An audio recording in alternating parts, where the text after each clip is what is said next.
Hello, everybody. This is Sarah. Welcome back to our podcast here in PMO Refuge. It's been so great talking with you, even guests who have checked in. Maybe they're not subscribed. If you would like to subscribe, I'd love for you to be here. But if not, if you just want to listen in, that's okay. I've had that happen too. Many a times I would watch videos on YouTube to help me kind of sort my brain out with PMO. And more than anything, then I'm honored just to give you that small amount of relief. If that's all that it takes, it's worth it. Now, today's topic is going to be building off of the idea of PMO and how it affects your brain. And we've touched on this a little bit in videos in the past, but this is just a nice way to kind of organize it all. And it's important because the chemicals that are released because of the activity of PMO are all in your brain, and then they spread out into your body. How you kind of form and crave that addiction, it all starts with the brain. So we're really going to dissect, why it's so important for us to know that. And then, it kind of builds off of the idea, right, that of that joke that I talked about way, back even in my first types of videos of people saying, it's PMO really isn't that bad. I've even heard that, right? Like, well, self-pleasure can actually be good for you. Maybe they don't so much say pornography rather is good for you, but, they can say, well, self-pleasure is. And then, of course, a lot of times people say that pornography is viewed as a joke, right? It's seen almost as a rite of passage for young men in particular, for them to see the girly magazines, for them to get caught, busted watching pornographic videos, so people make light of the subject. But why is PMO so detrimental to the brain, and how does it start? Let's kind of trace the path, right, of how PMO gets inside of your body, gets inside of your brain in the first place, and then how it spreads and how it starts to affect other areas of your life as well. So to begin, let's imagine somebody, maybe even yourself, right, getting involved with PMO for the first couple times that they indulge. Right, so they see something attractive. Maybe it's in a video, maybe it's in a photograph, maybe it's online, whatever. Maybe it's on social media. And their brain tells them, hey, seeing this image, watching this video, whatever, makes me feel really good. Now, more than likely, for the sake of illustration, let's just use men, for example, or boys for an example. So, again, they're on the internet, they see a magazine, they see a photograph, they see a video, they're on social media, and they see a very attractive young woman. Now, normal hormone, and I even use normal kind of loosely here because I believe seeing these images in the first place is unnatural, but that's a whole other discussion. But almost naturally, male body responds to that attractive female, or that attractive image, I should say. Now, normal people, that's where they stop. That's where they kind of let that go as far as it goes right there. But somebody who starts to get addicted to PMO, that is not good enough for them anymore. Right? So maybe they revisit, maybe they save that picture somehow, and they keep revisiting it over and over and over again. Especially, with pornography videos, that definitely happens. People start to create their own playlists, their favorite videos, and it starts happening. And so what happens then is you are starting to objectify a person, right? Because they're not really a person to you anymore. They are more so an object that you are starting to build a longing for.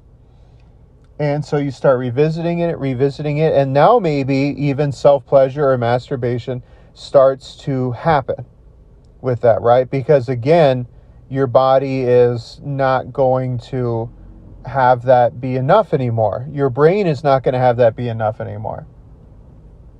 Because since it is unnatural, your brain is going to start kicking off that serotonin, that dopamine, seeing those pictures and videos. Eventually, seeing it so repetitively is not going to be enough, and so you're going to indulge in self-pleasure and masturbation next. Because in order to start increasing the amount of dopamine going to your head, when those dopamine receptors start to fail in your brain and in your body, it'll want and crave more and more.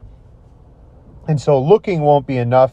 So now touching will be the next sense, right, that you start to get involved in. And more than likely, right, it's not going to just be one picture, one video anymore. It's going to be many pictures and many videos. So again, you are starting to objectify more and more and more women, more and more girls. But again, it could also affect women as well. But, you know, that's kind of what the process starts evolving into.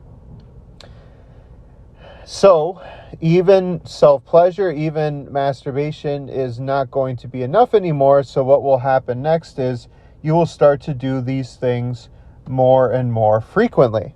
You know, maybe you would just start doing it once a week. Then you start doing it several times a week. Then you start doing it once a day.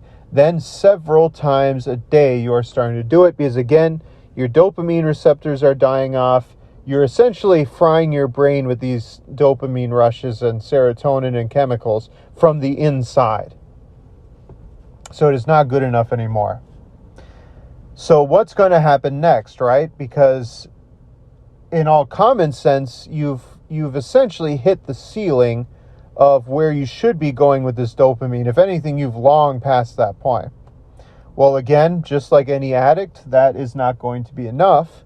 And so what will happen is you're going to start craving harder porn, right? More extreme versions of pornography, more than likely. Or even scarier enough, you're going to act out these desires, which is usually also what happens if you look at people who are serial rapists, people that get involved in sexual violence. Almost 9 or 10 times out of 10, this person is involved in PMO. And that is the next step. And sad to say, that's pretty much the last step that your body starts to take. If anything, it just indulges in these things over the years. And then before you know it, there you go. You're involved in something very bad. Now, that's just one angle. That's just one side of what PMO does to your brain. If anything, that's kind of the most natural inclination that happens. But I also want to talk about PMO and your brain and what it starts to do with anxiety and depression and your sleep cycle. Because a lot of people, you can look them up. PMO affects those three things very, very badly. So let's start with anxiety. Well, because your brain is craving those chemicals, which again are found inside of your body, your own body creates those chemicals naturally. But because you are abusing the process of how those chemicals are made, your body will crave those chemicals. And when it starts craving those chemicals, it won't be good enough to produce them naturally. So because you will crave them unnaturally, and you will crave dopamine, you will crave serotonin even more and more, your body will start to get anxious when it is not getting those chemicals. Or, on the flip side, when you start facing anxious situations, even tame anxious situations, your body won't know how to react because it won't be able to handle those things even on a normal level. And your anxiety will get worse and worse. And if anything, another aspect of it is you start to only delay your problems. Because, again, PMO doesn't solve anything, right? None of your problems change. You don't use your time and energy and focus to think of solutions to your problems. You're just busy wanking off. And so you don't fix anything. So you start to delay your problems. You get used to delaying your problems and not fixing your problems. And it just gets worse and worse from there. It's kind of the same principle with depression as well. Again, you're not actively trying to solve your depression or to figure out the reasons why you're facing your depression, or even scarier to say, PMO starts to cause your depression because you know that it's wrong, and so you start to get depressed over these things. You just kind of see this spinning flywheel effect, right? It's just starting to spin faster and faster and faster the more and more involved with PMO that you are. And the last thing is, we talked about depression, anxiety, and even your focus, even your goals, because, again, your focus is going to be so fixated on just trying to get more and more dopamine that you won't think about short-term goals.